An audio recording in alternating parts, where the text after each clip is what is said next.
الشيخ محمد بن عبد الوهاب ابن سليمان التميمي. بسم الله الرحمن الرحيم. اعلم رحمك الله أنه يجب علينا تعلم 4 مسائل. الأولى العلم.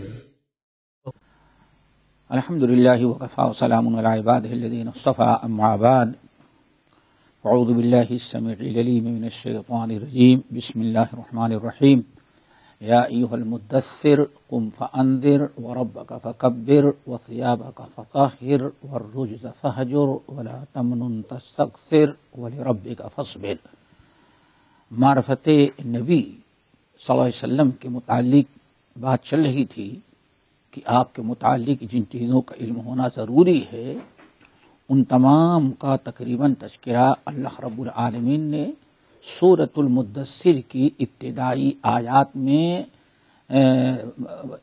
آیات میں ذکر کر دیا ہے، اور اس میں کئی چیزوں کا حکم اللہ تعالیٰ نے اپنے نبی کو دیا. یا ایھا المدثر قم فانذر وربک فکبر وثیابک فطہر والرجز فہجر ولا تمنن تستکثر ولربک فاصبر. یہ ہیں اللہ نے حکم دیا، جس میں سے 3 کا تذکرہ گزر چکا ہے. یا ایھا المدثر قم فانذر وربک فکبر وثیابک فطہر. 3 کا تذکرہ ہو چکا ہے. آج انشاءاللہ ہم چوتھی چیز کا تذکرہ کریں گے جو اللہ رب العالمین نے فرمایا وثیابک فطہر والرجز فہجر. اے نبی، اور آپ رجز کو چھوڑ دیجئے، آپ اس سے کنارے رہیے، دور رہیں. والرجز فہجر، رجز کا معنی سمجھنا ہے.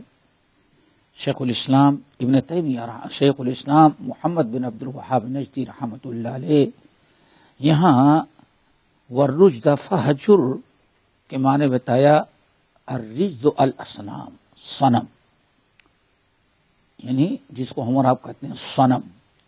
صنم سے اللہ کا بت پرستی. اللہ تعالیٰ نے تاکید کی کہ بت پرستی سے ہمیشہ دور رہا جائے. بت پرستی سے، بت پرستوں سے، شرکی اعمال سے ہمیشہ دور رہیں. اللہ رب العالمین نے قرآن پاک میں متعدد مقام پر انسانوں کو بت پرستی سے منع کیا ہے. والرجز فہجر، آپ اپنے آپ کو دور رکھیں، بچا رکھیں.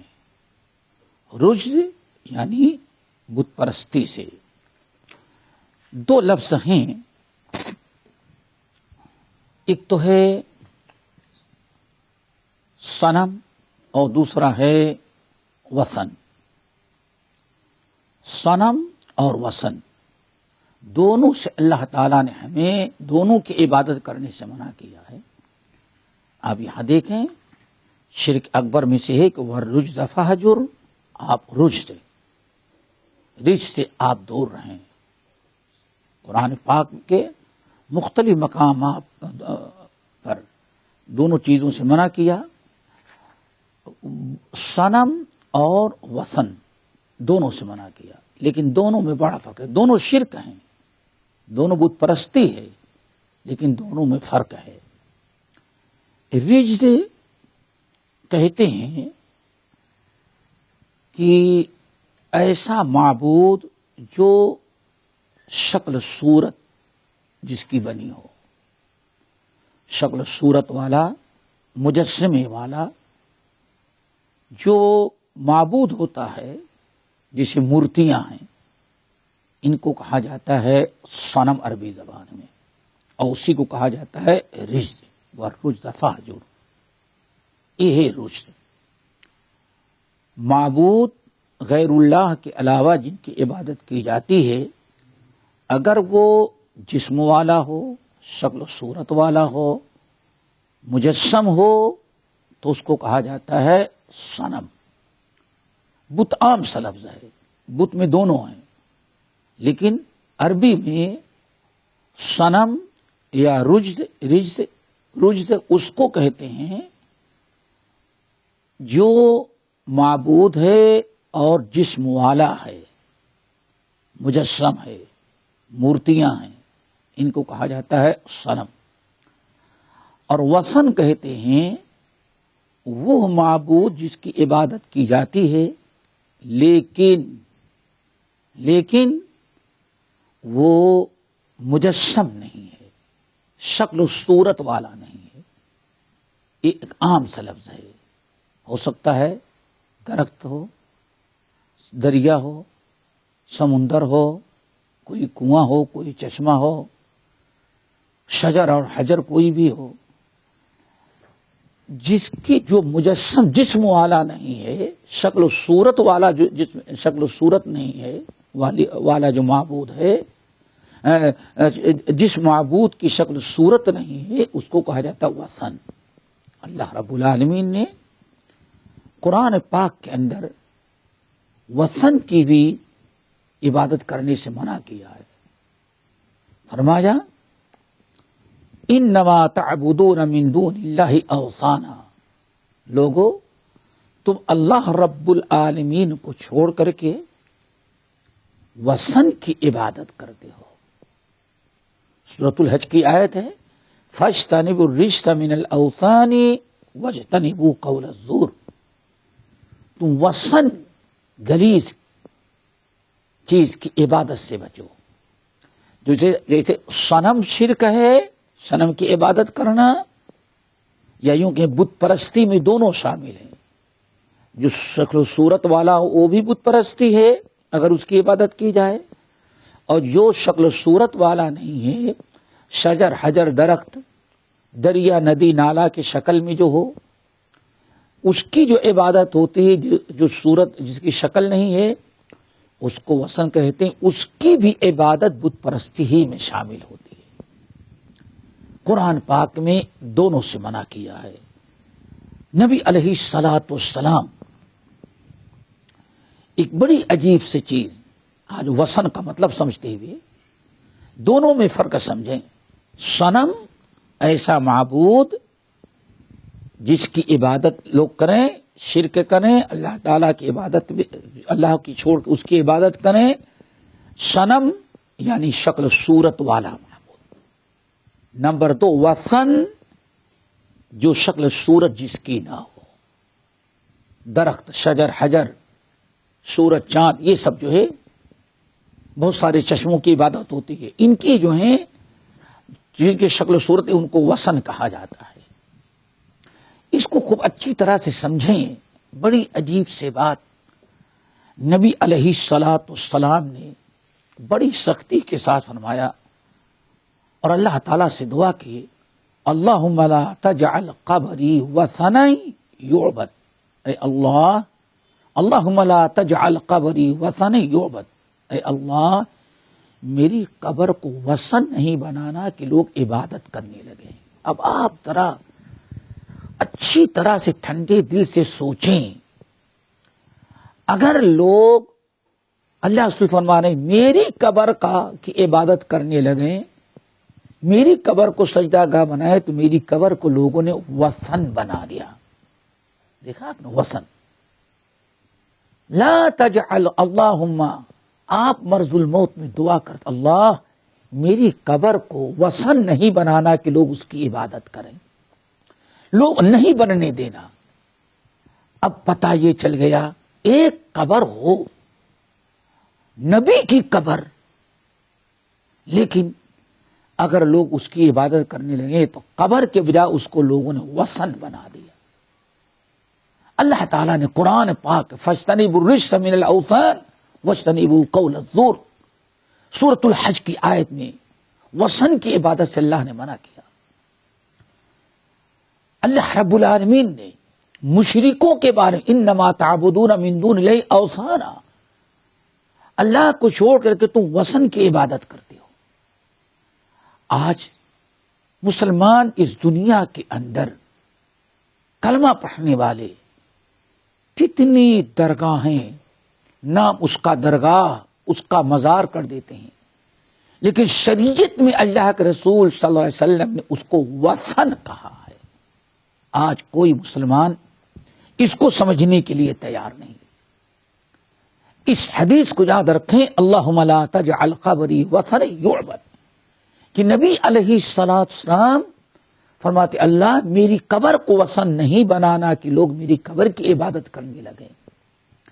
جس ولی، جس پیغمبر، جس شہید، جس بزرگ کی یا غیر بزرگ کی قبر کا پر سجدہ کرنے لگے، وہاں جا کے عبادت کرنے لگے، اس کا طواف کرنے لگے، وہاں اللہ کو وہاں دعائیں کرنے لگے، تو اسی قبر کو رسول اللہ صلی اللہ علیہ وسلم نے وثن قرار دیا. آج وثن پرستی آج ہمارے بر صغیر کے اندر عام ہو گئی ہے. کوئی اس کو شرک نہیں سمجھتا، جبکہ اللہ رب العالمین نے اپنے نبی صلی اللہ علیہ وسلم کو جب رسالت دی اور دعوت و تبلیغ کا حکم دیا تو اسی وقت اعلان کر دیا وَالرُّجْزَ فَهْجُرْ یا ایھا المدثر قم فانذر وربک فکبر وثیابک فطہر والرجز فہجر.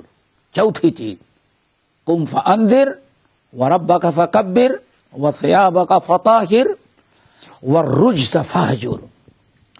آپ بت پرستی سے تھے، اللہ کے رسول کبھی بت پرستی نہیں کر سکتے تھے، لیکن قوم کرتی ہے، امت کرتی ہے. نبی کو خطاب کرتے ہوئے امت کو وارننگ دیا کہ خبردار وثن کی، رجز کی عبادت نہیں کرو، اس سے دور رہنا. اور آج یہ شرک کے اڈے، مزار، درگاہ، ولی کی قبر، پتہ نہیں آستانہ، پتہ نہیں کیا کیا کہہ کر کے وثن کا نام بدل دیا گیا اور لوگ اسی کے پیچھے پڑے ہوئے ہیں. ایک تو مطلب یہ ہے وَالرُّجْزَ فَهْجُرْ، یعنی اللہ تعالیٰ نے اس میں نبی کو حکم دیا اور نبی کے ذریعے امت کو یہ پیغام دیا کہ بت پرستی سے، شرک سے دور رہیں، بت پرستی سے اپنے آپ کو بچائیں اور اس سے دور رہیں. اسی طریقے سے بعض اہل علم نے رجز کا 3 معنی بیان کیا ہے، اس کو سمجھیں. ایک معنی تو آپ نے سن لیا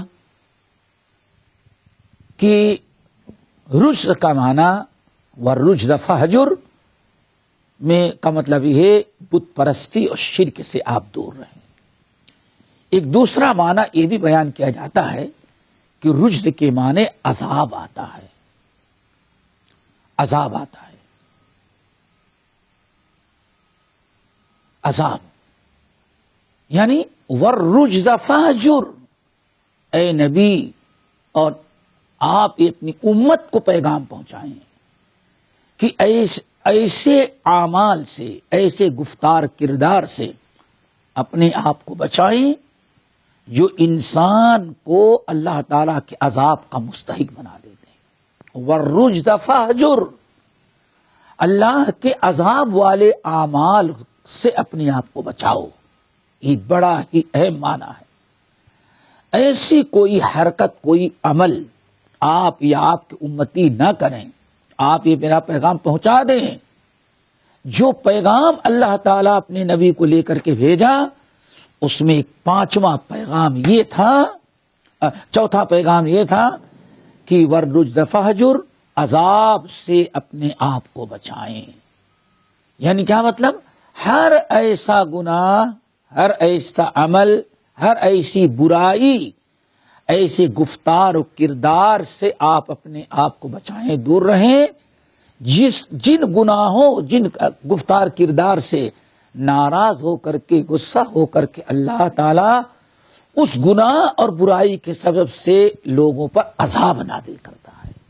تو عذاب ایک معنی یہ بھی ہے وَالرُّجْزَ فَهْجُرْ، اپنے آپ کو ایسی چیزوں سے بچائیں جو عذاب کا سبب بنتے ہیں.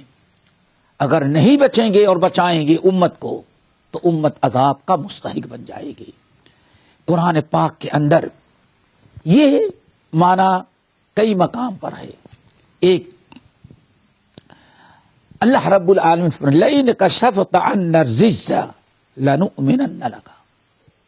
فرعون کی قوم، فرعون اور اس کی قوم، فرعون کے زمانے میں اللہ نے اپنے نبی موسیٰ علیہ السلام کو رسول پیغمبر بنایا، لیکن آپ موسیٰ علیہ السلام کی قوم کیا کہتی؟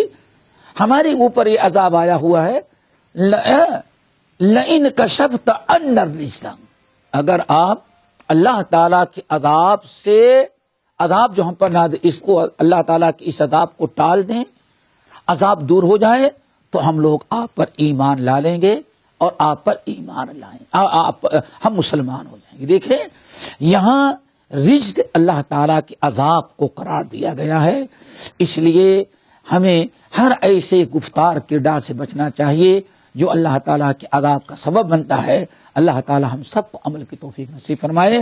اقول قولی ھذا واستغفر اللہ من کل ذنب واتوب الیہ.